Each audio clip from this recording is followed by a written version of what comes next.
Good evening, everyone. My name is Edgar Gonzalez, and tonight I'm recording this video for my introduction to speech class, and I'll be talking about the Hawthorne Effect. Why did I choose this topic? The reason is because I think the Hawthorne Effect it's a phenomenon that's not known by everyone, but I think people should learn more of, and I think it's really interesting what this phenomenon really means. So what's the Hawthorne Effect?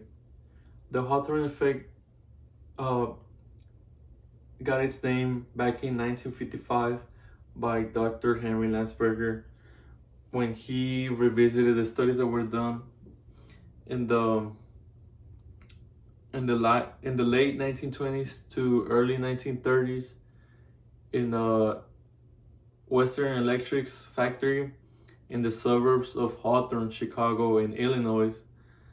So these studies were done by a group of scientists and El Tomayo.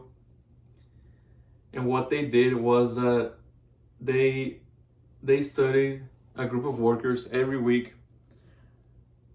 But every week they would do little changes to their area of work. Like for example, like 1 week they will make the lights brighter. The second week they will make the lights dimmer, or change the temperature in the room, or give them longer breaks or shorter breaks. And every week they will try to record their performance and see how it will be different from week to week. And so that's where the Hawthorne Effect it first came to be.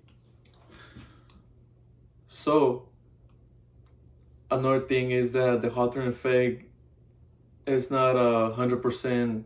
The result, you cannot always get the results that you expect to get. Why am I saying this? It's because the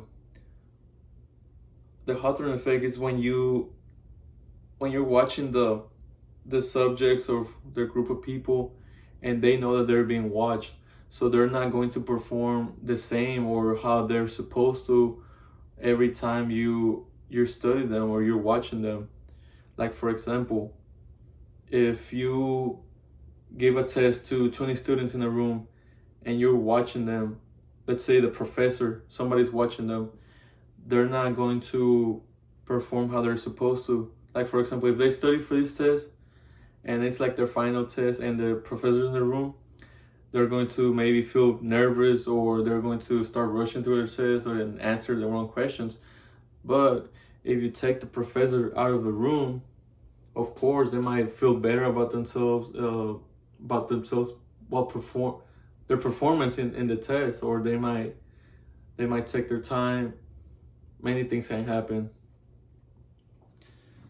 So how do you reduce the bias in this phenomenon? So the only possible way is to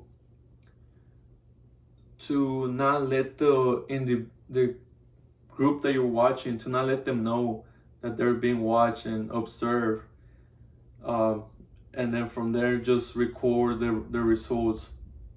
That's possibly the only way to tackle this phenomenon. But from besides that, there's nothing else that could be done. So to end this speech, I do believe that it's important to continue and to make for everyone that wants to record this kind of performance, to make this practice and to find